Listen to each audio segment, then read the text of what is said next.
doing here? Thank you for your service. Oh. Shh, Mike.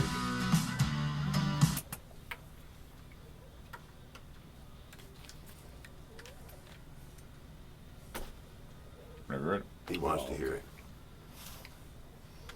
I want to hear it when you fade out. Good morning, Mid-Michigan and Western Michigan.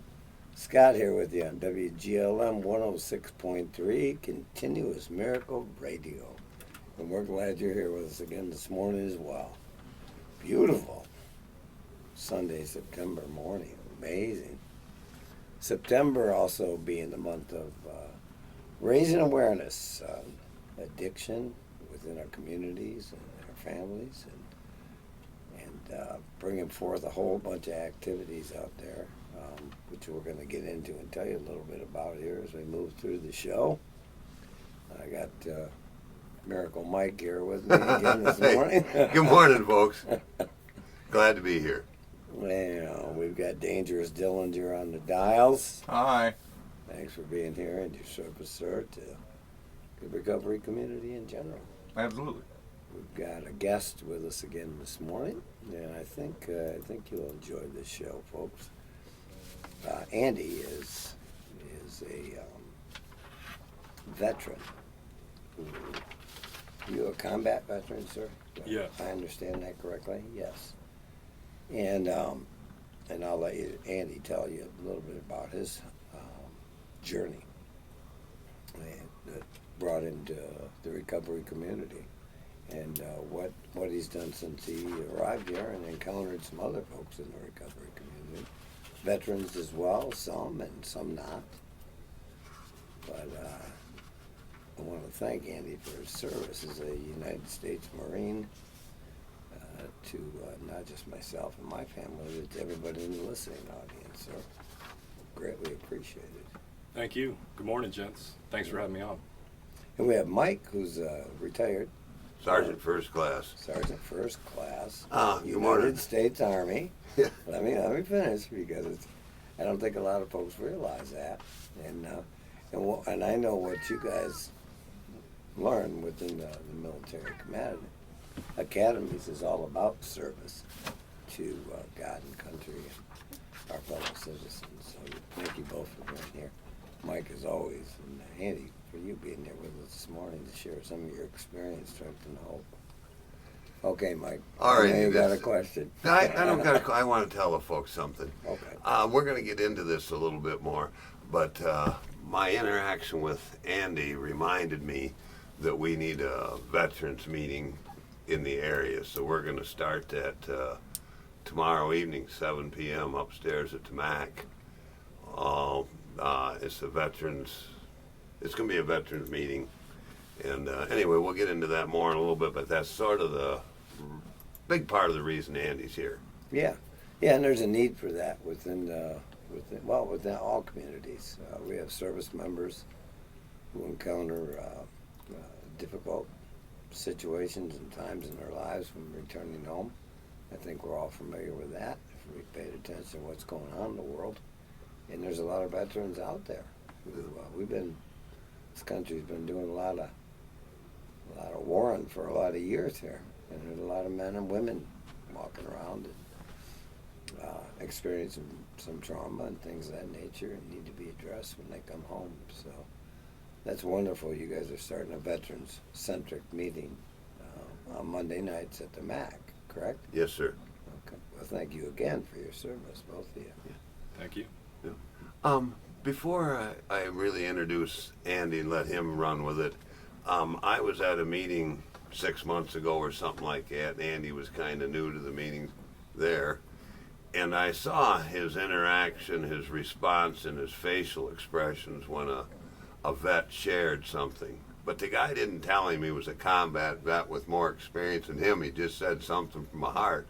And I heard Andy, I saw his face, but when I asked him afterwards about it, he said that's when he felt like he could belong there. And that's a big part of why Andy's here, is how he seemed to come to find a sense of belonging in AA. So, Andy, could you tell us a little bit about how you got to show up at the gun club earlier this year. All right. Well, where? First starting go back a little bit. Where are you from? Originally, I'm from Virginia, Okay. on the East Coast, pretty close to D.C. So I grew up in the suburbs and in the city, but I love it out here where it's more rural. So I don't think I'm ever going back to city life or No. suburbs even. Found a home up in Michigan. I certainly did. Good for us. Hey folks, that's the allure of Edmore. There we go. Who's gonna have a potato festival next weekend? That'd be big time in Edmore. Don't let Mike forget about feeding yourselves. Oh yeah, that one. He'll be at the potato festival doing what Mike does. Yeah. So that's a pretty good that's a pretty good run from Virginia up to Michigan. What happened in the interim? More recently, the past few years, I was actually going through a pretty rough divorce, and I had a co-worker. We both worked in D.C. in the belly of the beast. We worked on Capitol Hill together, and we became pretty close, like brothers. And he understood the dangerous situation I was in, going through all those issues with probably losing my house and all that. Oh yeah, who's not familiar? Well, Mike, you're not. I've been familiar. divorced. But I understand. I've been widowed too. And so All of it. Bellinger's got both hands up. Yeah, Twice. Good job. Yeah. Overachiever. So my buddy, he said, "Hey, my family has a farm up in Michigan, in Edmore, and we'd really like it if you came up, and it might be a good place for you to be, to kind of adjust where you're at, and if you can stay out of trouble." So this is a fellow service member. No, we worked just together? worked together in D.C. Okay. Okay. Like congressional aides or something like that. We worked in a think tank. I did economic research, and he was in charge of marketing. So I don't know exactly what he was doing. So hold on. we hold worked on. on different floors, but we became pretty close, especially at the work functions. They So can't, you can't cooked tell the you. books. You cooked the books, and he was selling what you cooked. Yeah. Okay, I got. All it. right, I, got, now we I know got how it. this stuff works. I've You- been in the belly of the beast. I know how it works. Letting everyone know the dirty recipes we were doing. right.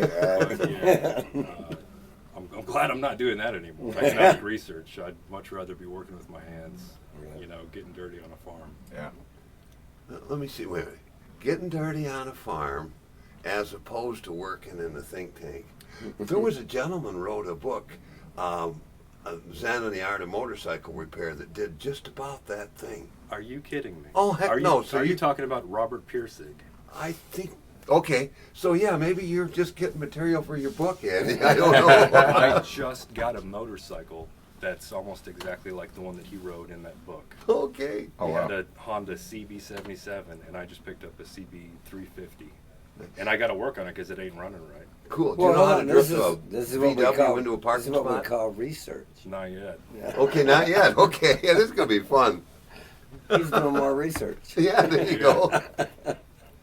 Hey, I got the skills. I just don't want to, cook anything up that won't be useful to people. But if I'm using my hands and not just putting black words on white paper, then I think it'll be safer for everybody. Oh, good. Yeah, it's a better day that way. Yeah. So anyway, coming out of Virginia, mom, dad, all the come up as just a kid, normal American. I kind of grew up in a broken household, and we were just talking about going through a tough divorce, and that it was a pretty pervasive pattern in my family. I mean, all my grandparents and my parents, they'd all been divorced and remarried multiple times. So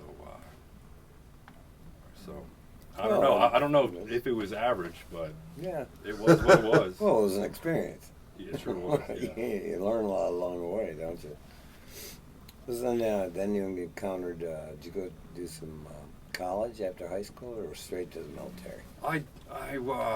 I struggled in high school with all the book work. It wasn't really for me. I was never accurately labeled as dumb, I guess, but just hitting the books all the time, I couldn't resonate with that. So I ended up in community college after high school. And to me, starting in community college just felt like 13th grade. Like I was still grinding yeah. away at the wheel, doing Sure. what I don't want to do. And so after kind of a failed year at community college, then I decided, you know what, I've been thinking about joining the service, and I think now's the time. So I joined, I signed up when I was 18, but I think I went to recruit training when I was 19. Okay. So was that the time maybe during your teenage years? I mean, you tell me. Maybe you started drinking a little bit? Oh, yeah. Because that's what we're here for. No, it's about the stopping part. Yeah, that. I thought the topic of, alcohol might come up in the conversation. Yeah, I started drinking in a kind of a big way when I was 18. Okay. Yeah, so right around that time. And then, of course, you're familiar with the disease. Did you have, and the concepts, did you have occasion to experience not being able to stop? Yeah. Self-deception is something that we're all familiar with, and how it plays tricks with your mind. But I realized that, even at 18, there would be days where I felt like I had to drink before going to work. Oh, yeah. I'm familiar with that. Yeah. I started working, like a lot of people, in retail. It can be pretty stressful and just pretty mind-numbing. And there were a few times where I thought to myself, if I have to drink to show up to work, that's That's a a big good- red flag. You're, Yeah, at, it's you're a at the lot. wrong job. Yeah, that's a good question to Yeah, ask I'm yourself. at the wrong job, or I'm not in the right mindset to start, True. working toward that better position. Right. In the holidays in retail, Yeah. it causes you to drink. It literally does. It is the most stressful, frustrating time. People are rude. It's just chaos, Yeah. and it's just, you know what to do with yourself. Yeah. It's crazy. Never experienced retail Yeah. as a form of employment, anyway. I didn't either, but that part about work as an excuse to drink, I liked that part when I was younger. But it didn't work out so Yeah. well, but I liked Yeah. it. Well, like I said, self-deception. Well, me too, huh? Yeah. I think we might have that in common. But it wasn't the worst job I've ever had, but I noticed that, it wasn't the perfect job. I worked selling movies at Best Buy. Awesome. And, Come on over here. I loved movies when I was a kid, and so Okay. I was actually pretty good at recommending people buy this or that. You like this actor, you like that director. Check these things out, and I was decent at it, and I thought I was helpful to people. But yeah, I started drinking as a teenager, and I joined the service. And in the beginning, I mean, you're not allowed to get near alcohol when you're going through training, and I went through training for. Trying to remember, I think recruit training's 13 weeks, and then I ended up being a crewman to a light armored vehicle in the Marines, and that was another, I want to say, 8 weeks. So there was a span of time where, I was focused on Alcohol free. I was focused on what I had to do, and I wasn't. I That's wasn't. because they call it a mission for a reason. Yeah. First, you got to become educated to execute the mission. I remember when I was in that training thing, it was, I was really trying to get the NCO club because I'd already started that drinking career pretty solid. And my drinking career took off pretty good right after that training part was over. Yeah. The people I was in there with, it seemed to be that was the release mechanism. What they used to call the helmet flush. Son, you need a helmet flush. There's too much stuff up there, and we go drinking. That's what I remember about that. After the training, it took right off, accelerated. Okay, Mike. Sorry, I wasn't exactly sure about your service history either. But did you join when you were a teenager? Actually, my career is I joined the Michigan National Guard when I was 18. And most of the NCO Corps that was part of the National Guard, their stress relief was drinking. So they encouraged me over time, not right off the get-go, to drink responsibly, but to drink just the same, because that's what they had for stress relief. Coping mechanism. Coping mechanism, yeah. And it was encouraged because it did work for a lot of combat vets.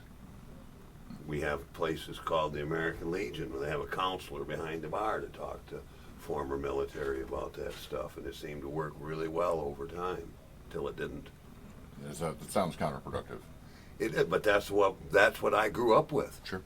That's Well, we know what we know yeah. based on our experiences. Sure. You needed the stress relief, Mhm. and they didn't have the same prescription pad then that they do today.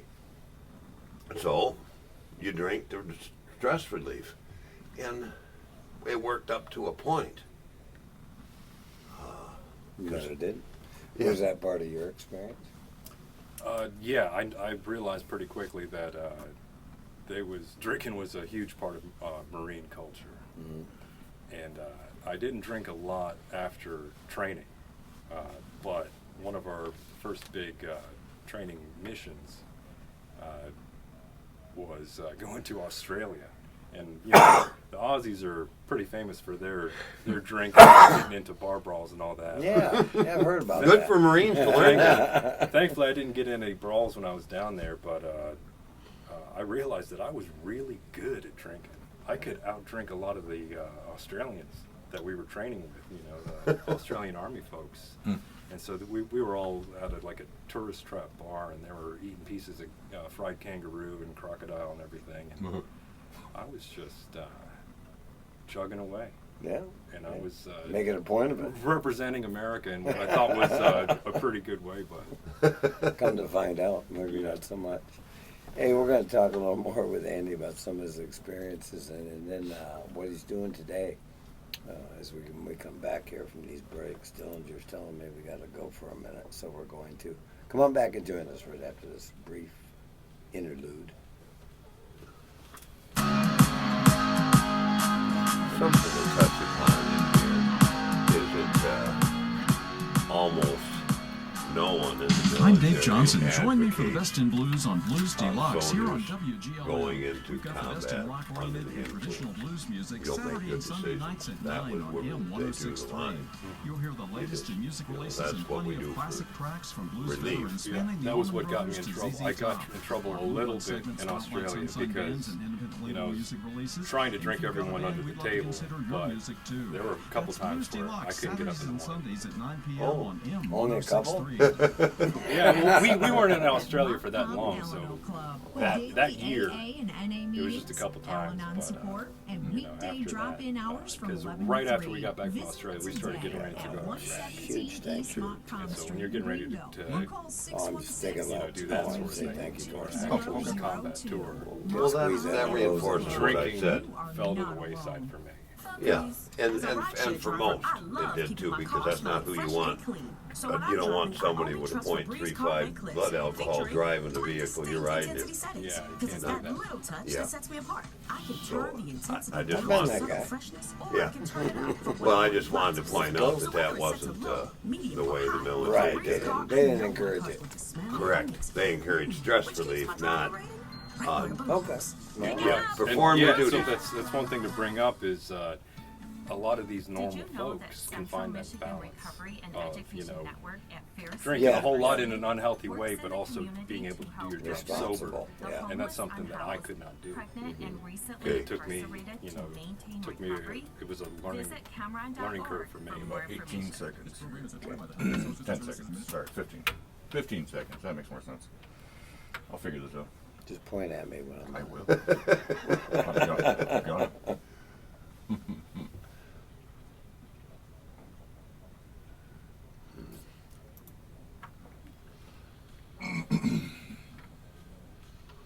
Alrighty. Scott, Mike, Dillinger, and Andy back here with you on Continuous Miracle 106.3 WGLM. And I got a continuing conversation here with Andy about some of his experiences which brought him to the recovery community. We hope you're enjoying the show. We know we are. I want to a quick thank you to our sponsors, Alno Club and here at the MAC right here in downtown Greenville, beautiful downtown Greenville. And Mike will be starting. Mike and Andy will be starting a new veterans meeting there Monday night. Correct. Yes, sir. 7 7 p.m. to p.m. Mac. So I want to thank Semron, another one of our sponsors. And, let's put a thank you out to the folks out there involved in that. What a couple of dynamic organizations we've got within our local area here. Yeah, don't Also- forget to tell them about the day to accept next Saturday. Oh yeah, we'll have to get to that next Saturday at the MCC Greenville campus, Yes, sir. 9 a.m. Day to accept, and they'll be there all day. Keynote speakers. Not all day, but most of the first half of the day. How's that? Okay. Yeah. A lot Make to it- learn, folks. Yeah. We'll get out in the early afternoon, but there'll be lunch provided. I know that. Keynote speakers. Yeah, register ahead of time. Yeah, register ahead of time. And Montcalm Recovery. It's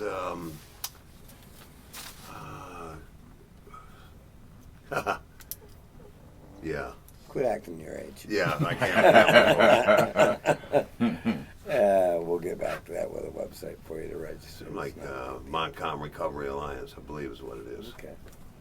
Yep. So a lot going on. And I guess our Soberfest was successful yesterday. Yeah. I And tried to get a ticket and they were out of tickets. Yeah, they wouldn't even that's let Mike 500 go. and some. They Wow. said I could have showed up, but No, I guess that was a real good turnout there. So kudos to everybody putting on the Soberfest event. I know how much work goes into those things. I've been involved with some of that stuff over the years, and so thank you to the Sober Not Boring group. Robert and Heidi, Yeah, Robert and they Heidi. do amazing. Outreach 419. There you go. Outreach 419. Thank you, Dylan. You're welcome. Yep. Big more than thanks. just pretty face activity. Yeah, Nope. Big thanks. big thanks to those folks. Job well done. So, and I understand a lot of people had good experiences out there. So, and that's what it's like in the recovery community. There's good stuff going on all over the place all the time, and people getting better as a result of it. So back to Andy here. You, sir, after getting out of training, and did you go right overseas after that, or I mean, I know the Australia thing, but Yeah, when we finished doing some training in Australia, we got word that we would be going to a combat deployment in Iraq, and this is the end of 2007 when we got word, so it was pretty shortly after that. And for me, that was an exciting time. I mean, that was why I joined the service, was to serve overseas. mm-hmm. You know, I thought serving the country, doing the right thing. You know, of course, we were at war. The war on Right. terror. Just, I mean, it seems the way we look at things now in the longer timeline, it doesn't seem like a long time. It was it's 5 or 6 years. I mean, we started in Iraq in 2003, so it's about 4 years, and so we didn't know what to expect really. No, I don't think any veteran knows what to expect when they're put in situations such as that. Yeah. I mean, you're trained, but what am I trained to experience here? Yeah. I'd Yeah. like to interject one small thing. We touched upon it during break. Is that we were talking about in the military, alcohol as a stress reliever, and we had And it's encouraged. yeah, it's kind of encouraged, but drinking on duty or as part of a mission is not encouraged whatsoever, and is not a common thing for most soldiers, Marines. It's just a stress relief after the fact. Right. After the work, just like a gentleman going to work in retail. After Yeah. the work, Yeah. maybe Yeah, have a drink. didn't want to give the wrong impression to folks. No. I've seen in some movies, you know, going back to World War I, when some guys knew that they might be doomed going over the top. You know, they might take a nip of brandy or something like that. But from my experience in the Marines, it never happened. Yeah. If you had your mission you got to do, I mean, you're doing it. On stone point, we sober. call it. Yeah. Yeah, Yeah. yeah. Thanks. Yeah, we don't want to give any misperceptions or conceptions because that's not what that's about. You know. So, you're getting ready to be deployed, or you are deployed. I Yeah. interrupted that part. Yep. So we were deployed through most of 2008, and we were stationed in the Anbar province of Iraq, which is the western part, and it was our role to patrol the border of Syria and Jordan, because a lot of the issues going on at the time were because of especially Syrians crossing the border to join as insurgents, you know, killing innocent folks and trying to kill soldiers and Marines through ambushes or IEDs, that sort of thing. So we were just patrolling the desert doing what we call it long-range recon patrols in our vehicles. And there wasn't too much going on at that time in that area in 2008. I mean, everyone hears about the Battle of Fallujah and how horrible and bloody that was, but that took place a couple years earlier. And so we were stationed a bit west of Fallujah, but everything was a lot more quiet.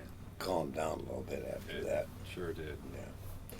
So I'm just curious, was alcohol readily available after patrols? No, it was strictly forbidden. That's what I thought. To get your hands on. Some people say that they saw a guy whose wife was able to get a Listerine bottle and switch it out with something and then put food coloring in it so it looked legit, but I never saw it. Going to any length. So that was a dry period in your life then, right? It was. So then returning home, is that where you maybe encountered some of the more all the freedoms that were afforded here? Yeah. Here in Well, America? coming back from that stressful period, you know, Mhm. that deployment, coming back, I didn't know how to process how I felt. You know, and trying to think like this is who I wanted to be. You know, this tough person who's capable of extreme violence. You know, trying to do the right thing, and now it's not really taken away from me, but now I have to, you know, Oh, it needs to be adjust. modified. Yeah. You go from having violence as a solution Yeah. to something else. Yeah. So Well, it was an adjustment period. it was yeah. an adjustment period, but I'm just trying to figure out how to explain how I hit it so hard when I came back and tried to adjust back. And it's funny, we landed in Germany on the way back from Al-Assad Air Base in Iraq. We landed in Germany, and the first Hey, thing they drank there. first thing I bought was maybe 3 bottles of absinthe. Oh, So when I went back on alcohol to try and, you know, help me figure out what I'm feeling, I hit it pretty hard. And yeah. Yeah, well, and how did that work? yeah, I was going to say, How did what that was the work? result? I don't know if work is the best word to describe what was Okay. happening after that. Okay. How effective was that process? It was pretty ineffective. Hmm. Well, I mean, it's effective if your goal is to just destroy all your relationships and destroy your own reputation. Yeah, obliterate yourself. Yeah, if you want to get obliterated. And maybe But- that's what I was feeling. Is Oh, that yeah, what you were it's trying to common. do? I know that you're telling me that's the results, but is that what you were trying to do? I was, I mean, Or you didn't sometimes I was know. just trying to Unintentionally. Yeah, unintense, didn't know. trying to fit in, you know, where I felt like I didn't fit in, or, you know, I don't know, just trying to cope. Was there a lot of peer pressure? As far as alcohol, stuff like that? I think earlier when I was pretty new in the service, there Sure. was a ton of peer Yeah. pressure. Come on, but, man. Let's, You know, after we had been done with, you know, our tour and all that, you know, it was more like me pressuring other people to Oh. hit it harder Okay. because I was pretty much in that self-destructive phase. Right. Sure. Wow. Right, and I've heard many vets share something similar. You know, it's pretty uncomfortable coming from a situation that you're in, and then and then coming back to the States and trying to reintegrate Yeah. in a reasonable way. I had A an lot of difficult. I had an circumstances. opportunity right after we got back from Iraq. I had an opportunity because another unit, like a sister unit of ours, was deploying to Afghanistan, like right afterwards. And so they were asking for volunteers from our company. Hey, if you want to deploy again, you know, over here in Afghanistan in the other theater, you can do that. And I really thought about it because I didn't know what else I was going to do, what direction my life was going to take me. But strangely enough, one of my old neighbors in Virginia was going through renal failure, and they needed a kidney. And so, you know, trying to be who I really was, you know, I want to help people. Sure. Even I think though that's human nature. I'm not. I wasn't really that good at it when I was younger, but I figured, you know what, I No. could get tested and see if I'm a match, you know, to be a donor for my neighbor. So I went through that whole process, and it seemed to be going well. And I talked to my chain of command to make sure it was okay, because when you join the service, you don't really own your body No, anymore. Right. they own your liver and everything. Yeah. They don't tell you all that. Yeah. they don't really They care how you educate you treat with your it, yeah. liver. Fine Just, print. Right. just as long as you can show up for your job the next day, you can treat your liver pretty badly. Sure. So I went through my chain of command to make sure everything was okay, if I could, you know, donate the kidney, and you know, I got the thumbs up. And the day before the surgery, one of the doctors you know, had this report on imaging that they had just taken the week before, and so I got a call from the nurse or whoever saying that I actually was not a match. And so we couldn't go through with it, and I couldn't help my buddy. So I just passed on this opportunity to serve in Afghanistan, you know, because a lot of guys, you know, want to be able to go to both theaters. They don't want to feel quote unquote left out. And so I passed on that opportunity, and then I couldn't even help my neighbor, so I was in a dark place. Okay. Oh, understandable. Yeah. I felt like I failed to do this and I failed to do that, and so I felt pretty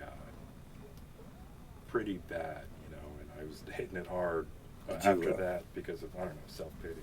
Right. Did you come off the military at that point? Is that when you retired, or when did you let go of that? When I missed that deployment, I was in the reserves for a while, and so at that point I was trying to transition to civilian life. Mhm. You know, what skills do I have, or, you know, trying to use the GI Bill, that sort of thing. But you remember, I was kind of struggling getting all the Right. schoolwork done, because I couldn't stand all that paperwork and reading, and all that, what I thought was pretty boring. But I tried to go back to school several times after that, and I kept dropping out. Okay. And I ended up working a bunch of pretty odd jobs, let's say. Yeah. You know, worked at a welding shop, I worked at a butcher shop. They sound related. Yeah. You gotta eat, and welding never hurt anybody. You cut the Right. cow apart, and you got to put it together. Put it back together some way, don't you? Okay, I'm glad you went with the cauterizing method. Yeah. Yeah. But I've heard that from other men come back. They're just not quite sure what they want to do, you know, and they try a variety of things until something they find they can do well, and it brings some satisfaction to them. Yeah, but the drinking continued, and it And it would. it made it so tough to shake that feeling of isolation. In fact, it made it infinitely worse. Amplified it. Yeah. Mhm. And so it was difficult to keep a job, you know, when you're That had to When really you're help hit- the marriage thing, yeah. when you're hitting the sauce that hard. Right. I didn't get married until pretty late. I think Oh. I was 30 when I got married. So I was working odd jobs for several years, trying to go back to school, and it didn't really work out. But It almost sounds like a kind of a common theme, though. I've heard from other veterans when they come home. It's just they're so displaced and disoriented from where you were to what you're trying to do and become. And that's why another deployment to another theater looks kind of inviting, because you just came from one and want to go to the other instead of trying something new Yeah, and reintegrating into society, which is daunting. even if the deployment's stressful and Right. and all that, you know. You know at it. least you know. Yeah, you exactly. You You're know it. comfortable there. At least I'm just going right back into the mix and using the skills that I got right here, right now. Yeah, completely understandable today.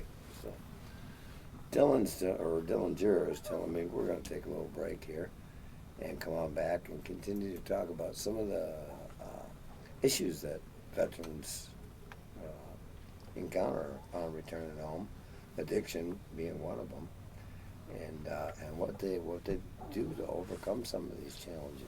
So, come on back and join us here right after the break. So glad you're here. We focus on WGLM. We needed 2 hours for Sheridan this. Community Cares We'll get there, Food though. Pantry is open the second Friday from Yeah, 9 so a.m. to third 4 p.m. segment kinda like to Located at the focus Sheridan on First what's Congregational happening Church, today. 113 South Main Street in Sheridan, Michigan. You Okay. want- you came to ask Sorry, me. I was trying to 291-3800. go through Up-to-date strength and local hope. information Is on that, Yeah, Oh, yeah. It's Do what you we're like to doing today. sing? It doesn't matter if you can sing or not. How you wound up in Join us that for boy, a your community gentleman, sing your activity partner, featuring whatever, had the campfire farm up there, songs we got on that Wednesday, part, September 17 from 7 to 9 p.m. How'd you at wind up in Macon that? Community College's had I Greenville wound up campus. in it? Advanced registration is not required. Just show up for a fun Uh, evening. and what you're doing Visit today on the farm. macon.edu for more information. What you doing in recovery? GLM Weather Center Got a update. sponsor. Plenty of right? sunshine Yeah, for we're your gonna Sunday. A stop. high today of 82. Exactly. Clear skies overnight tonight. I like that Jared's not a really big book guy either. He does it because he has to, but that's not his bailiwick. I like how we make a dynamic duo. Me and Okay. him. I really like it. Now, Have fun with it. Because my head's in the clouds thinking of abstract stuff all day. And Jared's Here here comes being, Jared. here's Jared being as practical as anybody can be. And so he brings me down, and we're a good balance. Good for you Cruise there. guys. But Cameron FSU aims to build So a it takes sustainable, sometimes. regional We were talking about recovery stoicism. The first thing I'm thinking about through is all these collaborative other efforts authors too, and with trying a to cite my focus on sources four and everything. populations, Nah. homeless, We're going to talk about that. That's like some college level research. You don't want to do that. Right, we're not It's no talking about fun. that. It was literally college level. Dude, I was terrible at school too. I tried to go back to college and things. Ain't no drinking. I finally did complete Oh, school. good. Awesome. We didn't get there yet, but when I was working at the butcher shop, 5 seconds here. I'll hit the music. Just hit me with the finger. Oh, I got you. which finger? Yeah, give me the finger. Still number one.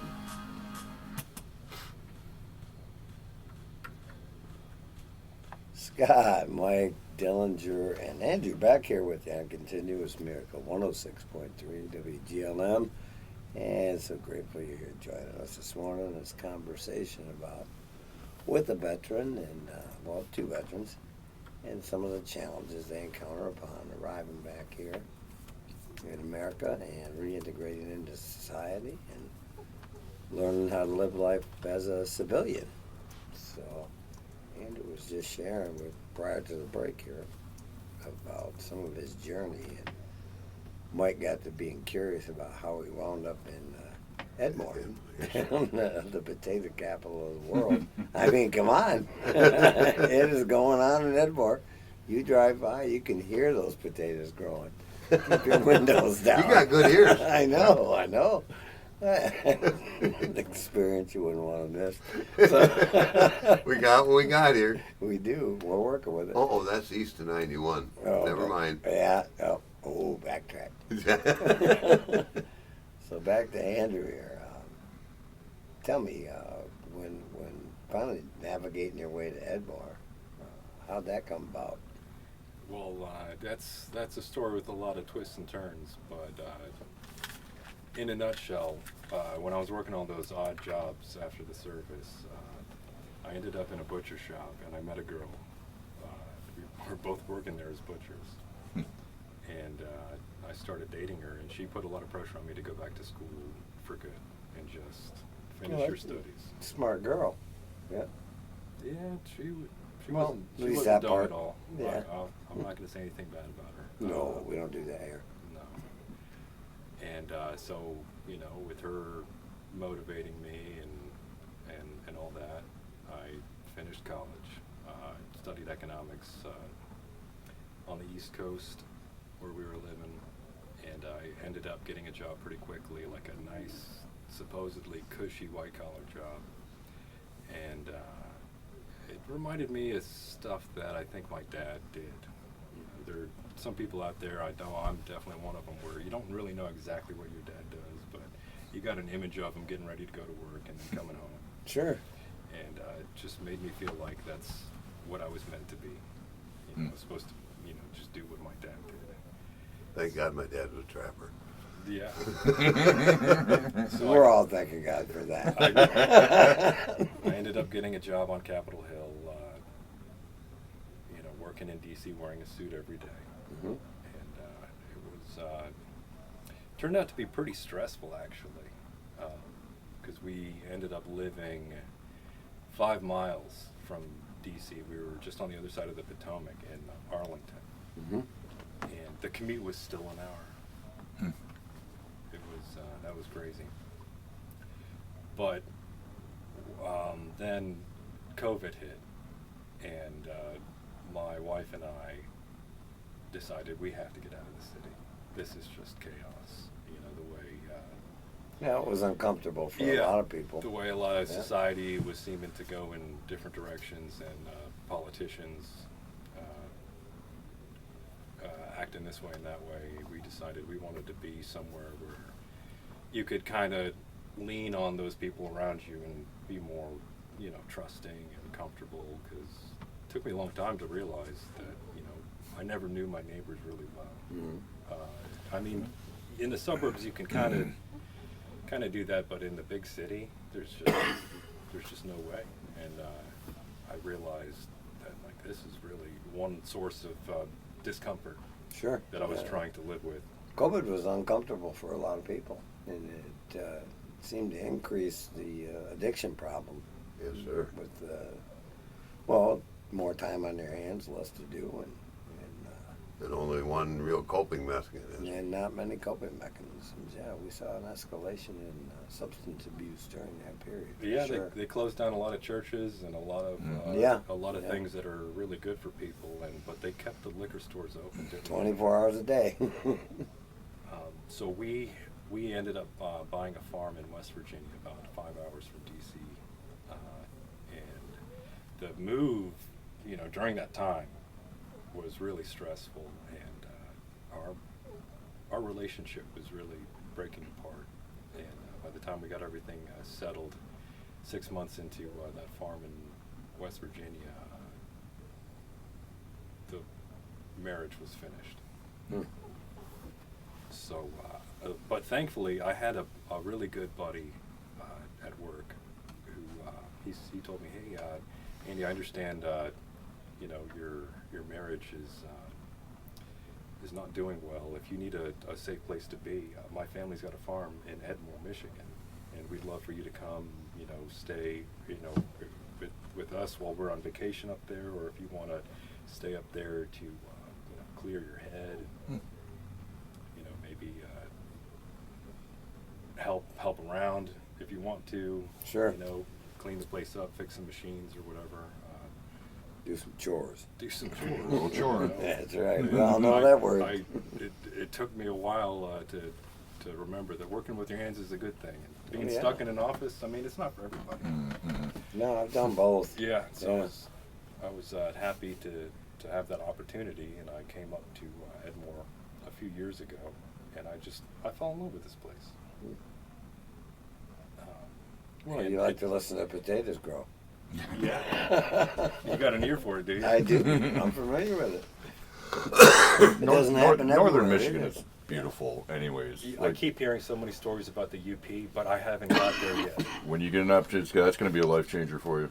Yeah. I didn't think I'm like, it's more woods. It's different Yeah. Yeah. than the lower side. I mean, honestly. I mean, all they had to say was, "Hey, Andy, there are fewer people in the UP," and I was like, "I'm sold." Yeah. Yeah. Mm-hmm.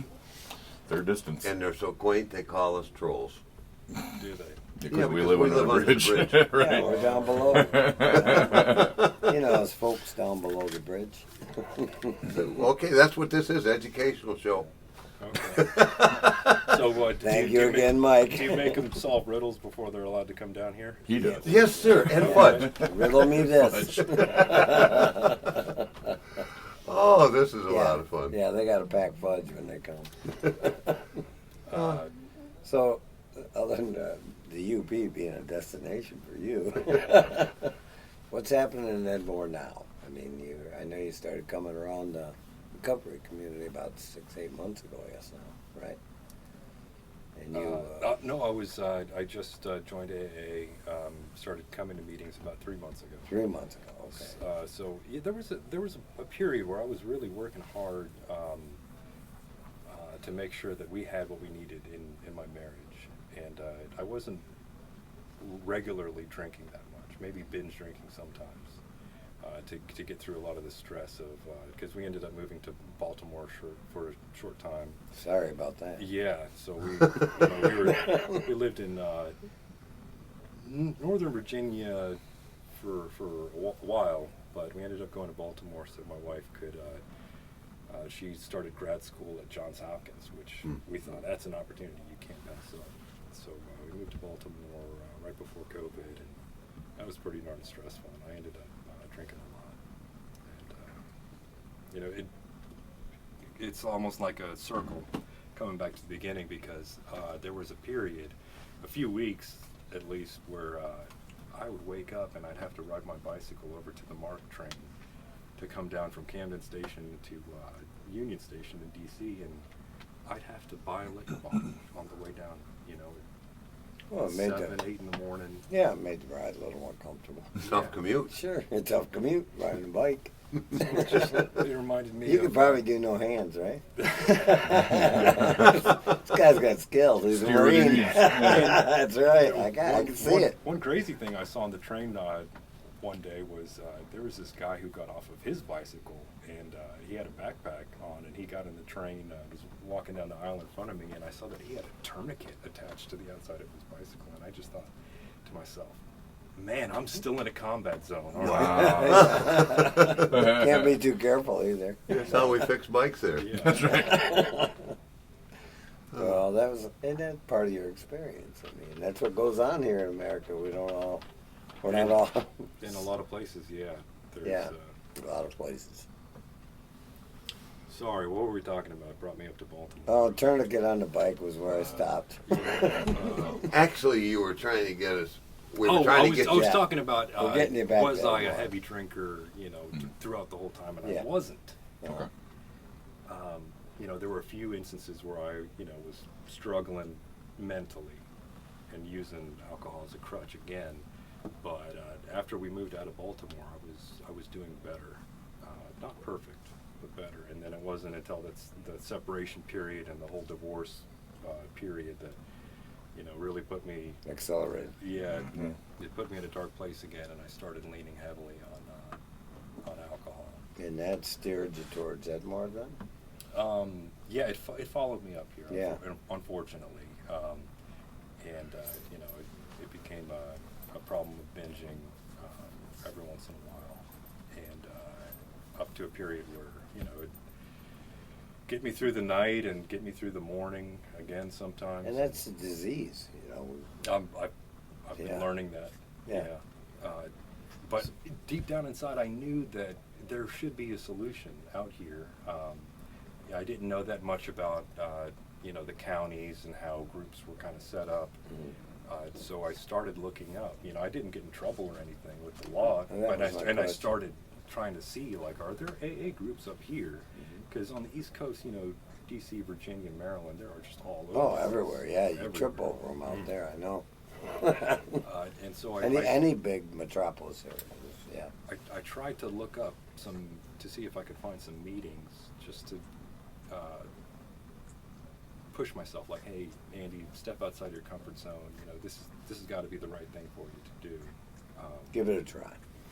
And I don't know if it was an insidious ego thing that was kind of putting a barrier between me and accomplishing that. But No, it was a liquor store. for some reason, my research skills just, they were being inhibited, and I was just I couldn't find anything in Edmore. It was, I just did some superficial, quick searches, and I didn't see anything in Edmore, so I was like, oh, okay, well, I guess I don't have anything right here, but maybe if I want to go drive half hour, an hour away, there'll be something in Saginaw or Grand Rapids or whatever, and that would be my only option. And so I kind of pumped the brakes on that idea, which, I should have kept going with it. And so, I kind of binged here and there after that, unfortunately. But eventually I did get in trouble with the law here. Yeah. So that happened about 3 months ago. And it really felt like God sent down a lightning bolt. He looked like a judge. No, at this point in my life, we didn't really talk about capital R religion. I know you and I have discussed the topic It's not in pertinent. the past. But I had been on a spiritual journey, with my time in the Marines and working odd jobs, and I distanced myself from a lot of the dogmatic religion stuff. But for some reason, I've always been kind of spiritual. And at that point, like I said 3 months ago, it felt like God sent down a lightning bolt to tell me, like, you're not acting right, but I'm here for you, and we're going to get through this together. And it was just the weirdest calm that came over me, even though I was in the process of being arrested. Oh yeah, you're just like, And I just accepted That's it. never a good day. And I was friendly with the sheriff's deputy. He wasn't, super friendly with me, but he was It's not his job. he was he was professional, so I can't really Right. complain. Yeah. And what's funny is he was a Marine too. And so we were on opposite sides of the law that day, but we respected each other. Hmm. Yeah, you find that with Montcalm most. County? This was Gratiot. Okay. oh, Yeah. Find that with a lot of law enforcement officers. You can respect one another. Just that day, it's you're both in different places Yeah. at different times. I still respect the hell out of that man. He did the right thing. I didn't do the right thing that day. That's Right. for sure. He's doing his job. Yeah, and so I'm thankful to God that happened the way that it did, because it had this whole snowball effect of bringing my life in a new direction and all this positivity and optimism that I really never felt in the years prior. Yeah, you encountered the recovery community, and these people are Yeah. a little more. Well, they're not Marines. So here in Montcalm County, it just opened up the world to me as far as all the groups that are here for me, and I'm so grateful. I don't know what else to say besides it. It's just felt like it was meant to be, and I'm so happy to be here and making all these connections and meeting all you good folks, and bumping into you, Mike, and now you want to start this meeting for veterans in particular. I think that's really great, and Yeah. I appreciate you. And all it takes is a spark. Like you mentioned that day. Your encounter with the deputy. A lightning bolt from God. Looks Yeah, like you a call it Gratiot what you County want. gentleman. Yeah. I guess Call it I what guess you if want. God makes a spark, it's going to be the size of a lightning bolt. Right. Well, he's got to do something you can recognize for a change. How about this? But yeah, we're glad to have you here locally in the recovery community. A lot of good people, as you're encountering. I don't have to tell you what you're encountering because you're doing it on a daily basis. So we're glad to have you here. And I think you're going to be useful and helpful moving forward to a lot of folks. Thank you. Especially, I like the idea of, as you mentioned, with Mike, starting this new veterans group. I encourage anyone, any veteran out there, who maybe is having some difficulty with addiction at this point in time in your life, come on in Monday night at the MAC, correct, Mike? Yes, sir. 7 p.m. upstairs. There you go, and encounter some other veterans who are also trying to overcome some of their addiction problems here a day at a time right here in beautiful Montcalm County. I'd like to, I don't want to put Andy on the spot, but I'd really like to have Andy back because we're not quite done with parts of that journey to share with some folks. Well, true enough, we do have a 1 hour show, and we're Yeah. trying touch on some of the things that maybe people are unaware of out there, and point them in a different direction, especially if you're struggling with addiction. Come on out and join us. Yeah, I'd be happy to come back and speak with you. And if there's anybody out there thinking that their life Unmanageable. could go in a different direction, Right. and it might be better for their relationships or better for their mental state or their physical health too, which Well-being. can be a big Yeah. thing. Then I'm happy to share the stuff that I've learned up here, and let people know that there's a lot of great folks out here that don't want to tell you exactly what to do and boss you around, but there are people out there to just say like, hey, I'm here to help if you need some help. Yeah. You run into guys like Mike, he's got different ideas. Oh yeah, but sometime or another, folks. Andy's going to come back and catch us up a little more on this story. But for now, Yeah. thanks for being here, Andy. This was really good. Yeah, we'll look forward to that, sir. I want to thank you for being with us here this morning. Definitely, thanks for the invite. Thanks for your story and your service. It's much Thank you. appreciated, man. Thanks. Right here on WGLM 1063, Continuous Miracle. Come on back and join us again next week. We're going to have a special guest. Oh yeah, my daughter-in-law, Susan's daughter Evan. She's a therapist here in town. She's going to be on to tell us. Our leaning next week will be towards the children of the addicts and what can be done to help there. Yeah, the family afterwards. Yes, sir. Yeah, yeah.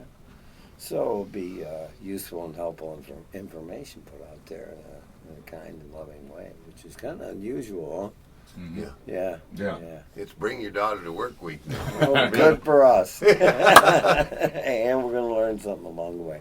So come on back and join us next week, folks. We're so glad you're here. We'll look forward to speaking to you then.